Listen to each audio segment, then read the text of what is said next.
menu for the day is ginataang kalabasa na may malunggay at hipon. So ito po yung aking mga sangkap sa aking gagawing ginataang kalabasa with malunggay and hipon. So ayan po, nagtabi po ako ng shrimp. Yan, buo lang po yung gagawin ko. Lalagay na shrimp. And then bawang, sibuyas, asin, at saka ang ating pahabang sili at ating pampalasa ginisa flavor mix. And then, syempre, ang ating ginayat na kalabasa at yung ating malunggay para mabitamina po ang ating gulay. So, yun. Pwede rin po sa sitaw, pero syempre ngayong kalabasa. So, ito po, 3/4 cup po ng ating per second yung po katas po ng niyog. And then syempre 1 cup of natin kakanggata para po po yung ating ginataang kalabasa with malunggay. So start na po ako. Samahan niyo po ako magluto ng ginataang kalabasa with malunggay. Ayan. So ilalagay ko na po ang ating 3/4 cup ng pangalawang po ng ating niyog. And then syempre ilalagay ko na po ang ating bawang, sibuyas, sili, asin, pinch of asin, and then syempre ang ating hipon ilalagay ko na po para mabilis po maluto. Kasama na po siya. Para po pag kumulo, ilalagay ko na ang ating kalabasa. Mabilisang luto lang po ito. Ayan. Tayin ko lang po kumulo siya. At syempre yung ating kalabasa po, yun, hiniwa-hiwa ko siya ng maliliit lang. Huwag masyadong malalaki yung pagkahiwa kasi para mabilis po maluto. So ayan, nagkukulo na po ang ating gata. Ilalagay ko na po ang ating kalabasa.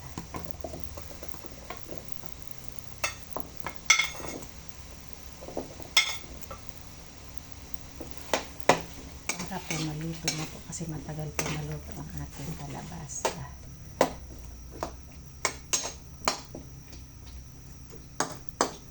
So, yun. At syempre, lalagyan ko na po siya ng ating ginisa flavor mix. Ayan, adi lang ito. Ginisa flavor mix. Apins lang po. Huwag masyado magdala. Ayan.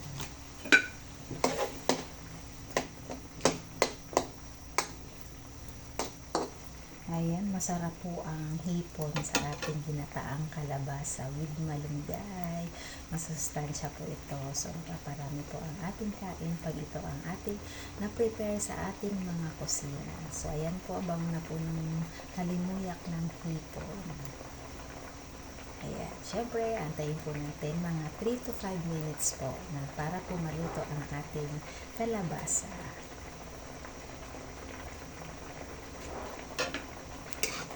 Siyempre, halo-haluin po natin para pantay-pantay po ang pagkaluto ng ating kalabasa.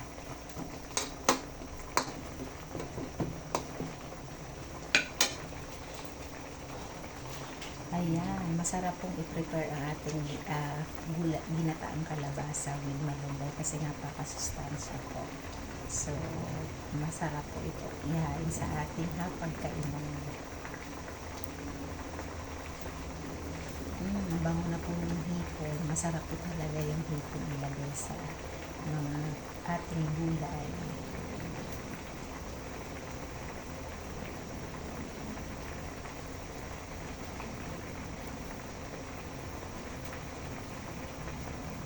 So, 3 to 5 minutes po natin papakulaan ng ating kalabasa kasi medyo matagal po ang kanyang para maluto talaga siya.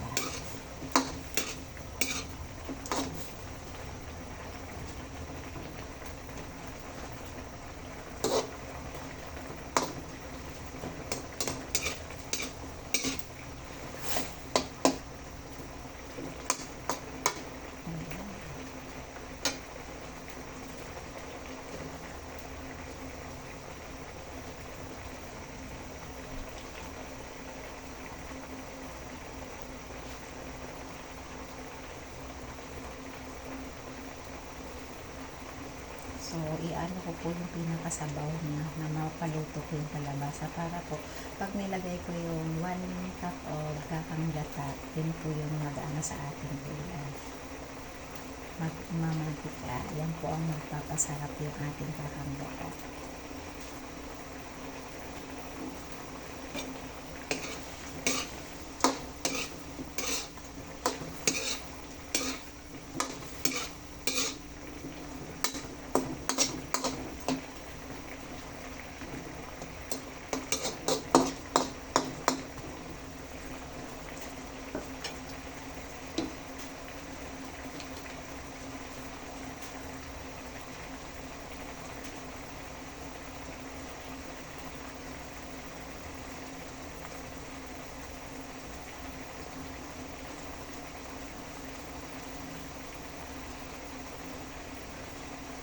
Ayan, ang bango-bango na po ng halumaya.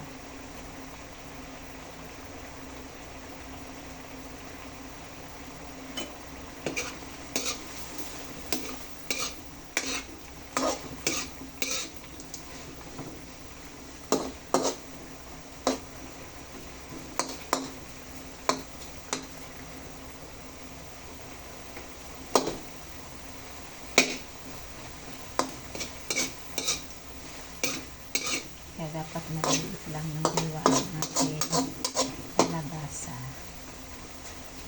Siyempre, habang may sabaw pa po, ilalagay ko na po ang konting malunggay. Hindi ko naman po dinamihan kasi parang pang ano lang po ito. So, tamang ano lang po yung ating malunggay. Kasi masarap po kasi ang malunggay sa tinik siya. Ayan.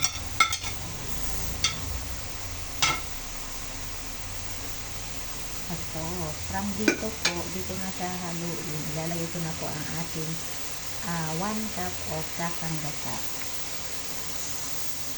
Ayan. Hanggang sa maluto na po sila. Hanggang magmantika.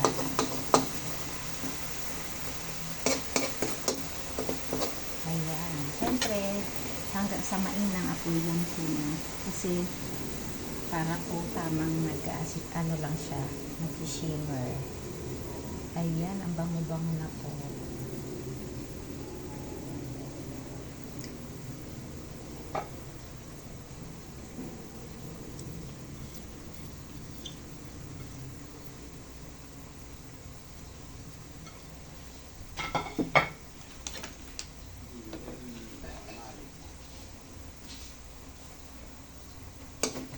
Ayan, medyo i-ano ko lang po para maluto yung ating malunggay.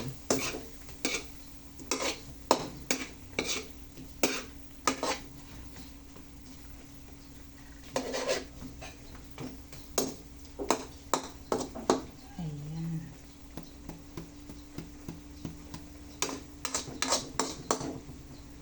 Ayan.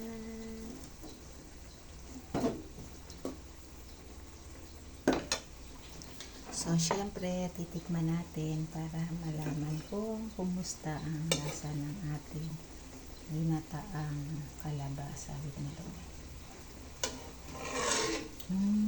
So yummy.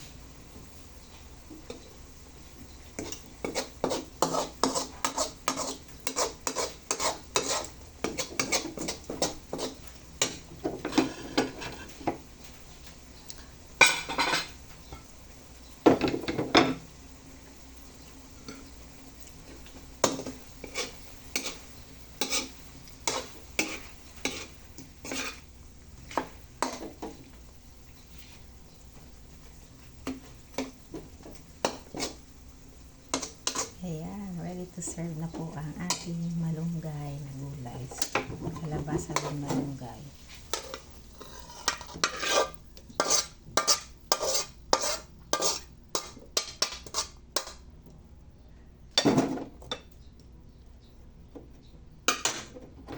Ayan, ito na po, naka-ready na po ang ating ginataang kalabasa. So, yummy po. Ayan, kakain na po. Thank you po.